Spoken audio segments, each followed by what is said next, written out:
You are listening to the Outlaw Podcast with me, your host, Andrea Hall. I am a certified equine gestalt coach, speaker, 3-time author, and lawyer. I help women lawyers who are miserable in their career, struggling with mental and emotional health issues, wanting to have fun in their lives, and struggling to be selfish. After fulfilling my dream of being a criminal defense attorney and opening my own law practice right out of law school, I thought I had it all. While at the height of my career, my 18-month-old puppy died, and I thought, what am I killing myself for? Sometime later, I was diagnosed with a brain tumor, and my world turned upside down. It was in that moment I realized something had to change.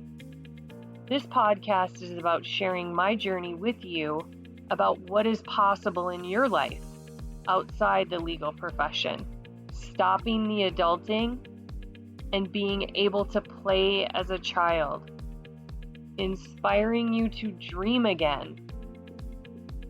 Let the journey begin.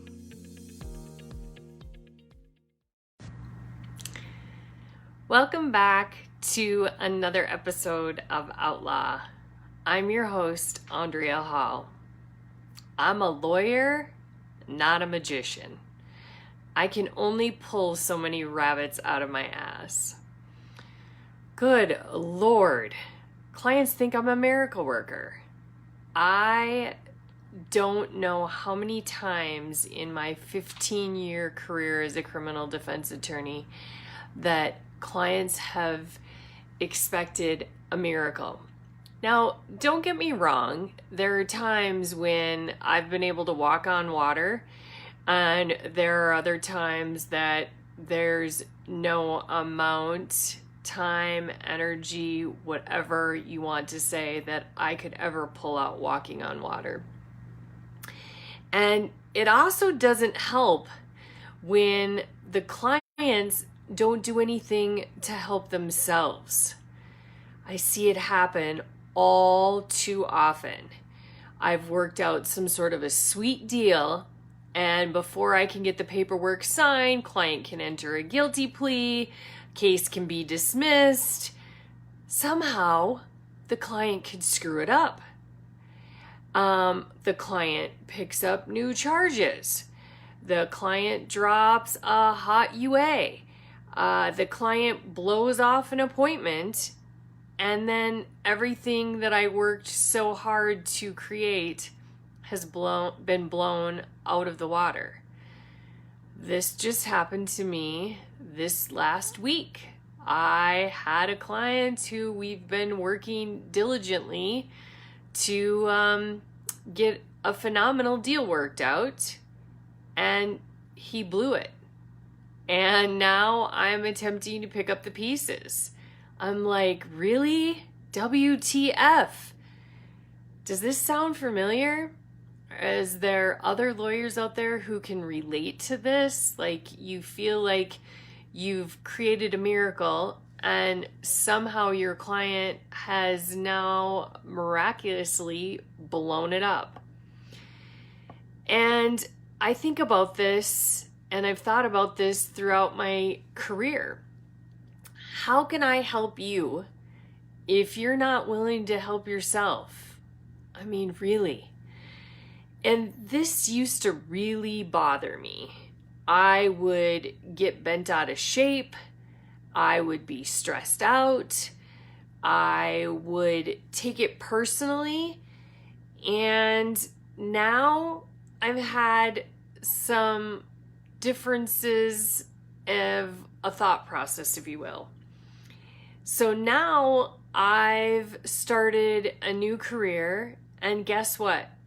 My horses don't cause me the same heartburn that clients do. When I go to work to be with the horses, they don't screw up.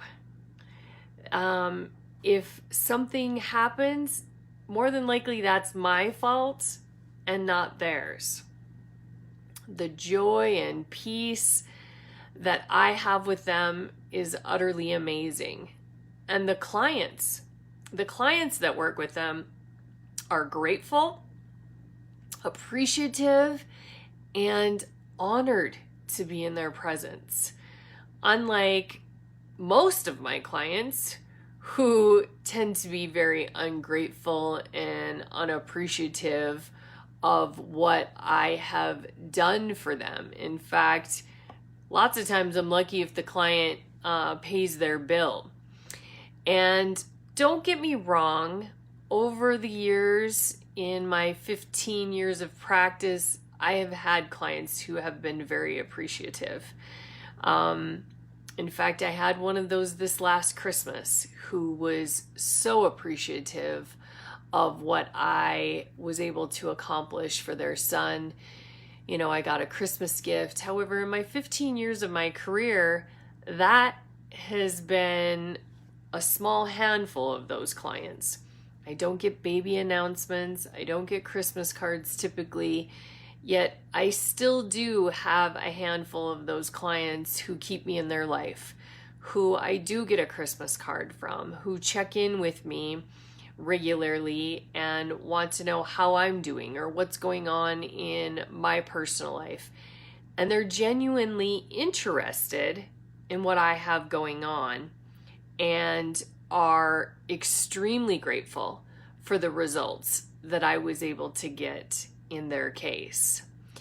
The biggest lesson that I have learned throughout my career with clients is that no matter what I do, it is still their journey.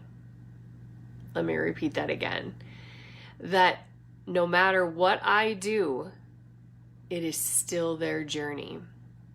I had a lawyer the other day who told me that it was my job to hold my client's hand and make sure I help them get the things done that was necessary or that the court ordered or that was part of their terms and conditions of probation. And I literally stopped in my tracks and said, "Say what?" Like, I really felt like the TV show Different Strokes, where, you know, Arnold looks at Willis and says, "What you talking about?" Because I thought, she did not just say that out loud. Well, clearly, apparently, we conduct business much differently. And I said to her, I'm confused because that's not my job. That's not why the client hired me. The client hired me to get a result, and I got that result. Yet it's not my job to then take them to their probation appointments or call and make sure that they've got their useful public service set up, or did they get their driver's license reinstated? That's their job, not my job. And she said, "Well, you're telling me in your career that you've never had to do that?" And I was like, no. And I don't know if maybe that's because I've established that a boundary and maybe she hasn't, or maybe she feels the need to do that or to conduct that in her business. However, I was really shocked. I'm like, I didn't go to law school to be a babysitter. And I'm a firm believer that everyone deserves representation and that I am a fighter for justice and I will continue to fight for the underdog. Yet, I am also a firm believer in taking responsibility for your actions.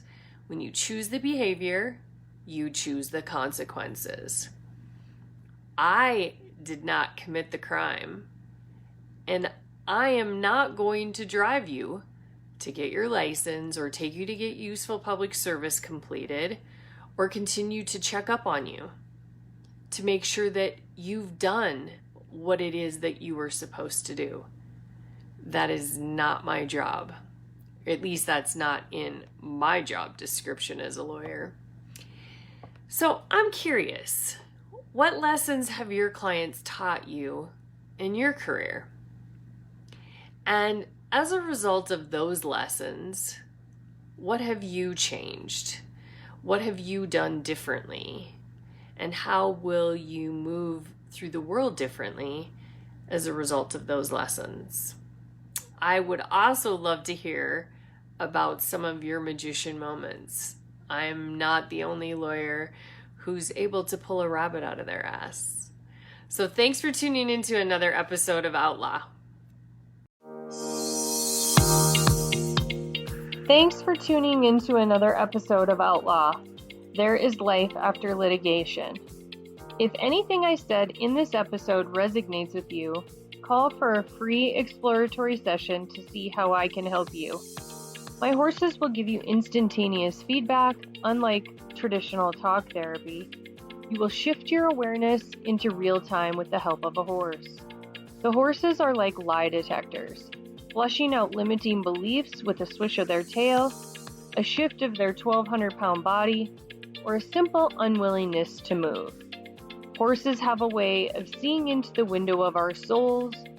Horses have been connected to humanity since the dawn of time. Their hearts can heal and mend our broken hearts. Simply standing in their presence can change our lives forever, putting the puzzle pieces back together and returning us to wholeness. Horses are restoring the parts of us that have been missing. You can call us at 970-682-4405 to set up your appointment today. Want to be inspired daily? See about our latest events or purchase a copy of my books? Go to our website at www.witherswhisper.com. That's www.witherswhisper.com. Or you can follow us on any social media venue at Withers Whisper.